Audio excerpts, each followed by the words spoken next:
नमस्कार, स्वागत है आप सभी का। मैं हूं माधवी पांडे, आपके साथ रुक करेंगे खबरों का। उत्तर प्रदेश के मुख्यमंत्री योगी आदित्यनाथ शुक्रवार को गाजियाबाद पहुंचेंगे और वो नेहरू नगर स्थित पंडित दीनदयाल उपाध्याय सभागार में विकसित भारत, विकसित उत्तर प्रदेश और आत्मनिर्भर भारत, आत्मनिर्भर उत्तर प्रदेश के शताब्दी संकल्प 2047 के कार्यक्रम में शामिल होंगे।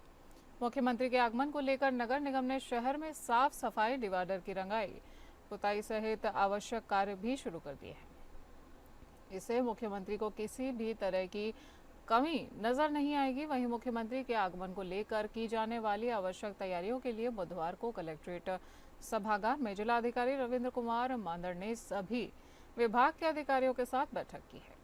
जिलाधिकारी ने कहा कि कार्यक्रम स्थल मुख्यमंत्री के प्रस्तावित रूट पर साफ सफाई, सुंदरीकरण और यातायात व्यवस्था को दुरुस्त किया जाए। इस दौरान जिलाधिकारी ने नगर आयुक्त सहित अन्य अधिकारियों के साथ पंडित दीनदयाल उपाध्याय सभागार में जाकर वहां की व्यवस्था को भी देखा है और कमियों को दुरुस्त करने के निर्देश भी जारी किए हैं।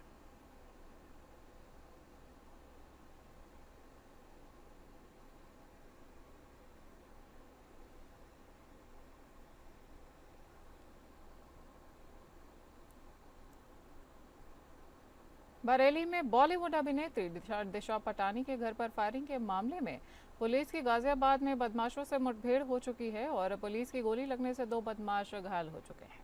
दोनों बदमाश गोल्डी बराड़ और रोहित गोदारा गिरोह के सक्रिय सदस्य थे। मारे गए आरोपियों ने दिशा पटानी के घर पर फायरिंग की थी और मुठभेड़ के दौरान बदमाशों की गोली लगने से दिल्ली पुलिस का एक कर्मचारी भी घायल हुआ है। 12 सितंबर की सुबह बरेली में अभिनेत्री दिशा पटानी के घर पर बदमाशों ने ताबड़तोड़ फायरिंग कर दी थी और इस मामले में थाना कोतवाली बरेली पर मुकदमा दर्ज कराया गया था। आपको बता दें कि थाना ट्रॉनिक सिटी गाजियाबाद में ये मुठभेड़ हुई थी और पुलिस आरोपियों को गिरफ्तार करके आगे की कार्यवाही में जुटी हुई है।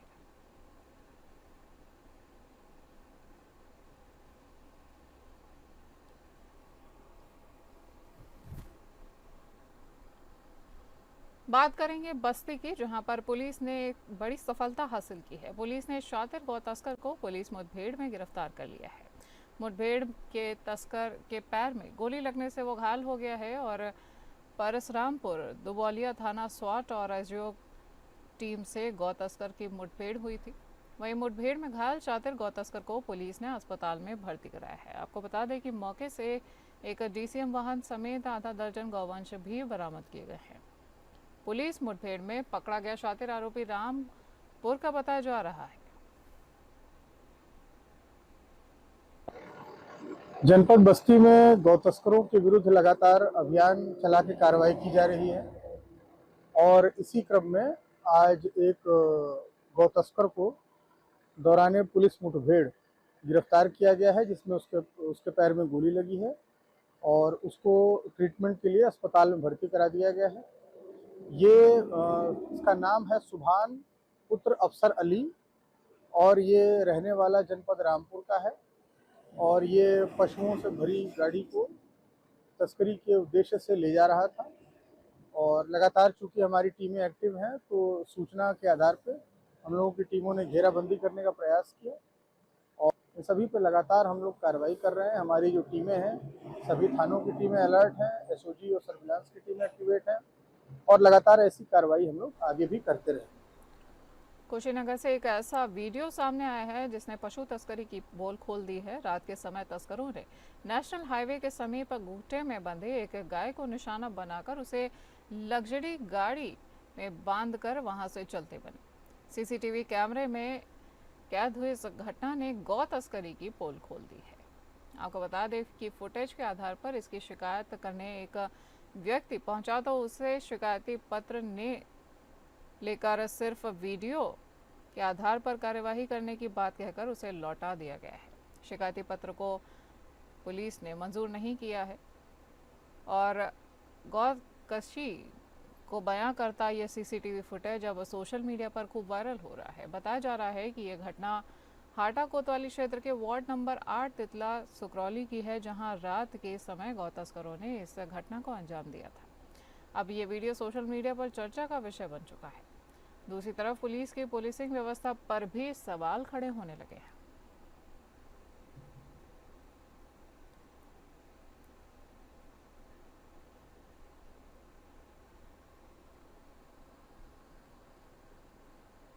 महोबा जिले में प्रधानमंत्री फसल बीमा योजना में फर्जीवाड़ा सामने आने के बाद आए दिन नए नए खुलासे देखने को मिल रहे हैं। किसानों के लंबे संघर्ष के बाद उप कृषि निदेशक द्वारा शहर कोतवाली में बीते 27 अगस्त को पहली एफआईआर दर्ज कराई गई थी। फर्जीवाड़े का पर्दाफाश होने के बाद जनपद के कई थानों में पीड़ित किसानों की तहरीर के आधार पर मुकदमे दर्ज कराए गए हैं। वहीं पुलिस की जांच के दौरान नाम सामने आने के बाद अब तक 10 आरोपियों की गिरफ्तारी और बीमा पटल अधिकारी का निलंबन किया जा चुका है। मामले को लेकर डीएम के निर्देश पर गठित हुई राजस्व टीम की जांच में फर्जीवाड़ा और गैंग द्वारा वन विभाग के अजनर जैतपुर और पनवाड़ी रेंज की करीब 100 बीघा जमीन के कूटरचित तरीके से फर्जी दस्तावेज तैयार कर प्रधानमंत्री फसल बीमा कराने का मामला सामने आया है और इस मामले के बाद में हड़कंप मच गया है। राजस्व टीम द्वारा की गई जांच में फर्जीवाड़े का खुलासा होने के बाद सक्रिय हुए वन विभाग के अधिकारियों द्वारा कुल पहाड़ कोतवाली में नामजद 4 आरोपियों के खिलाफ 2 मुकदमे दर्ज किए गए हैं। फिलहाल पुलिस ने तहरीर के आधार पर मुकदमे दर्ज कर आरोपियों की तलाश शुरू कर दी है। सोरठ में गांटा संख्या 516 पर प्रदीप कुमार पुत्र लखनलाल निवासी सोरठ तहसील कुलपहाड़ थाना एवं जिला महोबा द्वारा 3.152 हेक्टेयर भूमि को फर्जी तरीके से अपनी बताकर प्रधानमंत्री फसल बीमा योजना का लाभ लेने का प्रयास किया गया है। इस संबंध में थाना कोतवाली कुलपहाड़ में एफआईआर दर्ज कराई गई है। फसल बीमा का लाभ लिया गया है। उनकी जानकारी करने के बाद जो रकबा और गांव वन विभाग के निकल के आए हैं उनकी जांच करने के बाद प्राथमिकी दर्ज कराई गई। मामले की जांच की गई तो किसी विभागीय कर्मचारी का जी नहीं, इसमें किसी विभागीय कर्मचारी का कोई जानकारी नहीं है और न ही कोई इसकी मिलीभगत है। ये केवल फ्रॉड टाइप के लोगों द्वारा किया गया कृत्य है और ये कृत्य वन विभाग की जमीन पर ही नहीं, गांव समाज की जमीनों पर, अन्य जमीनों पर भी किया जा रहा है, जिसकी जांच हमारी माननीय जिलाधिकारी महोदय द्वारा कराई जा रही है और कड़ी कार्रवाई इसमें अमल में लाई जाएगी। मथुरा जनपद के कस्बा राया स्थित कटरा बाजार इलाके में रेलवे फाटक बंद किए जाने की खबर ने स्थानीय व्यापारियों को आक्रोशित कर दिया है। कटरा बाजार, जो कि कस्बे का प्रमुख व्यापारिक क्षेत्र है, वहां के व्यापारियों ने अपने प्रतिष्ठान बंद कर विरोध स्वरूप धरना प्रदर्शन शुरू कर दिया है। व्यापारियों का कहना है कि ये रेलवे फाटक इस क्षेत्र का मुख्य मार्ग है। न केवल व्यापारिक गतिविधियां इसी मार्ग पर निर्भर हैं, बल्कि यहीं से धार्मिक शोभा यात्रा और जुलूस भी निकलते हैं। वर्षों से व्यापार कर रहे लोगों ने इस मार्ग को क्षेत्र की जीवन रेखा बताया है। उनका कहना है कि अगर ये फाटक बंद कर दिया गया तो न केवल व्यापारी ठप हो जाएंगे, बल्कि लोगों की आवाजाही भी बुरी तरह से प्रभावित हो जाएगी। धरना स्थल पर अचानक पहुंचे भाजपा विधायक पूरन प्रकाश भी व्यापारियों के समर्थन में खुलकर सामने आ गए हैं। व्यापारियों के बीच पहुंचकर उन्होंने रेलवे प्रशासन को चेतावनी दी है और इसी दौरान उनकी रेलवे अधिकारियों से तीखी बहस भी हो गई है। आपको बता दें कि सोशल मीडिया पर वायरल हो रहे इस वीडियो में विधायक पूरन प्रकाश अधिकारियों को कड़ी फटकार लगाते हुए नजर आ रहे हैं। यहां तक ये कहते हुए नजर आ रहे हैं कि अभी हाथ छोड़ दूंगा। इस बयान से मामला और भी ज्यादा गर्मा गया है।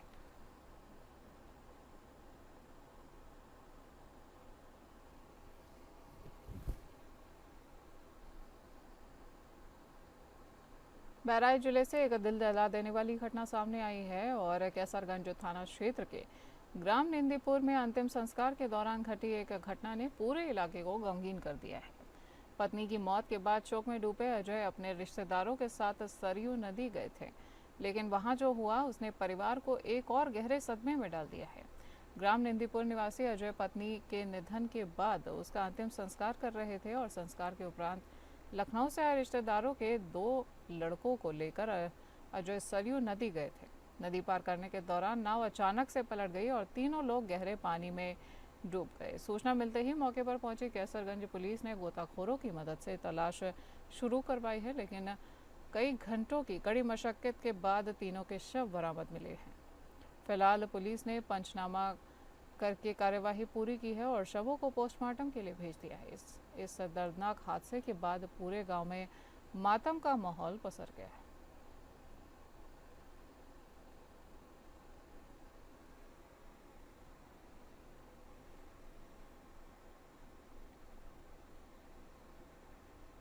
हरदोई जनपद में मामूली बात को लेकर पति ने पत्नी को ही गोली मार दी और घायल अवस्था में पत्नी को सीएचसी में भर्ती कराया गया है। हालात को गंभीर देखते हुए सीएचसी डॉक्टर ने हरदोई मेडिकल कॉलेज रेफर कर दिया है। मलावा कस्बे के मोहल्ला गंगा रामपुर निवासी रईस अहमद ने अपनी पत्नी अफरोज जहां को अवैध तमंचे से गोली मार दी। गोली की आवाज़ सुनने के बाद मोहल्ले में भगदड़ मच गई और स्थानीय लोगों ने घायल को सीएचसी में भर्ती कराया है। आपको बता दें कि हालत को गंभीर देखते हुए डॉक्टरों ने उसे हरदोई मेडिकल कॉलेज रेफर कर दिया है। बताया जा रहा है कि महिला के द्वारा शराब पीते हुए पति को शराब पीने को लेकर पहले भी कई बार मना किया गया था और दोनों के बीच वाद विवाद कुछ दिनों से चल रहा था। स्थानीय लोगों ने जानकारी देते हुए बताया कि रईस अहमद ने कुछ आभूषण बेच दिए थे और आभूषणों को बेचकर शराब पी ली थी। उसी को लेकर दोनों के बीच ये विवाद हो गया और विवाद इतना बढ़ता चला गया कि आरोपी रईस ने अवैध तमंचे से अपनी पत्नी को ही गोली मार दी।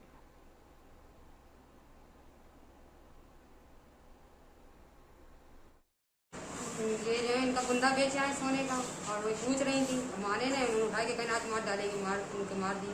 दूसरी मारने जा रहे थे, हमने बचा दिया। उन्होंने मारी, सीने मार रहे थे तो उनके पैर पे लग गई। दोबारा फिर हमने हटा मार रहे थे, अब वो लग गई इनके पैर पे। अच्छा, हमने बचाया उनको। और लोग आगे मोहल्ले वाले, हम मोहल्ले में रहते पास ही। यूपी के अमरोहा में जहां छत से गिरकर ग्राम प्रधान पुत्रवधू की मौत हो गई, वहीं दूसरी मंजिल पर कुछ सामान रखने गई थी।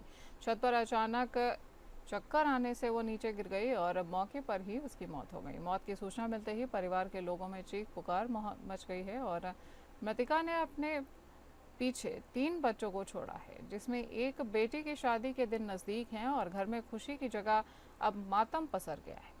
परिजन बिना कानूनी कार्यवाही के ही अंतिम संस्कार की तैयारियों में जुट गए हैं।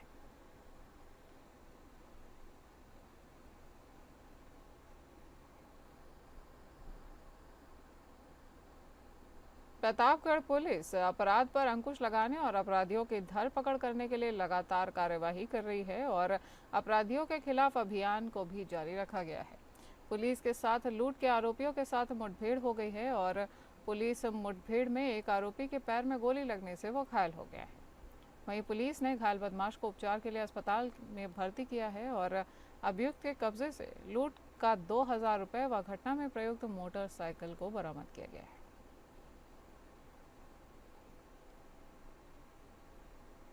की सबसे बड़ी और ऐतिहासिक राम बारात पूरी धूमधाम से निकाली गई है। 148 साल पुरानी इस परंपरा में इस बार 100 से अधिक झांकियां और 11 बैंड शामिल किए गए हैं। राम बारात में भगवान विष्णु और मां लक्ष्मी चांदी के रथ पर विराजमान होकर निकले और वहीं इनमें ऑपरेशन सिंदूर को लेकर 12 ज्योतिर्लिंग की झांकियां भी शामिल की गई हैं।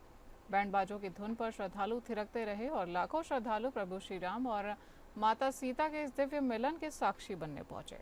इससे पहले रामलीला कमेटी के अध्यक्ष विधायक पुरुषोत्तम खंडेलवाल ने नारियल फोड़कर राम बारात का शुभारंभ किया है और सुरक्षा के पुख्ता इंतजाम भी किए गए हैं। आसपास के जिलों से भी फोर्सेस को बुलाया गया है और सभी से अपील की गई है कि सौहार्द और भाईचारा बनाकर रखा जाए।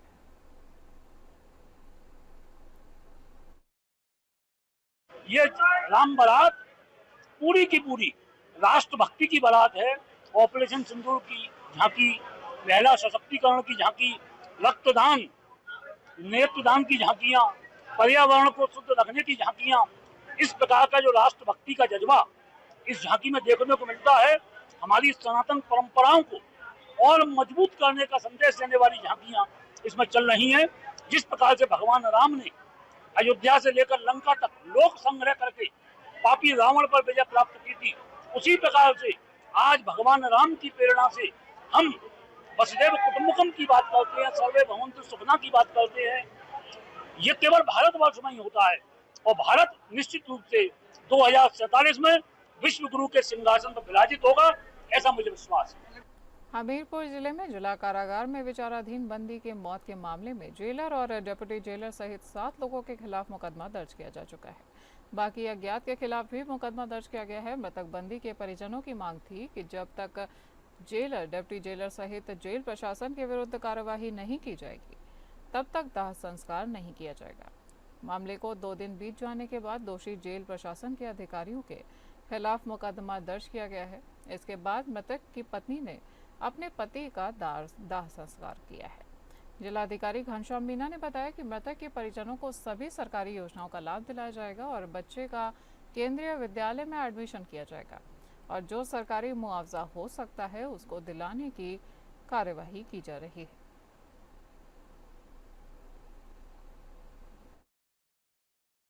मामले को देखते हुए जो जिला प्रशासन द्वारा जो भी दोषी कर्मचारी हैं और अधिकारी हैं उन पे एफआईआर दर्ज करवाया जा रहा है।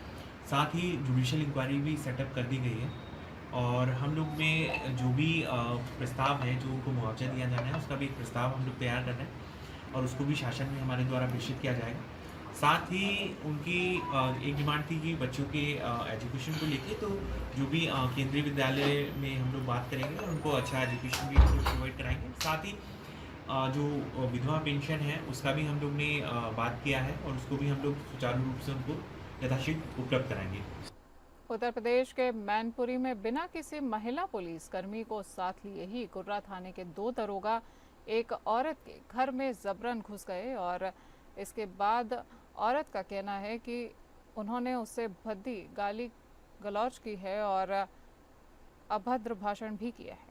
आपको बता दें कि आरोप है पुलिस वालों पर कि घर में घुसने के बाद दरोगा ने उसे मां बहन की गालियां दी हैं और उसके घर से झूठी बरामदगी के लिए सामान ढूंढना उन्होंने बहाना बनाया था और महिला ने गाली देने का विरोध किया तो इन लोगों ने महिला के साथ मारपीट भी की और अभद्र भाषण भी किया।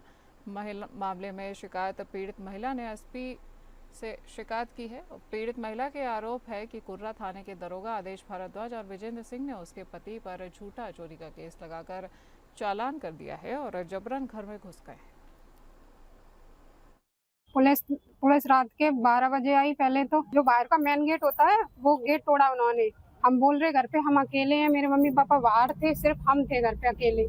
तो इन्होंने गेट तोड़ा, 4-5 लोग थे पुलिस वाले। फिर उसके बाद ये बाइक की चाबी वगैरह ढूंढ रहे थे कि चाबी बता कहाँ है, चाबी मोटरसाइकिल ले गए, लॉक तोड़ के ले गए। वो हम पूछ रहे क्या बात है, हमसे क्यों बदतमीजी कर रहे हो।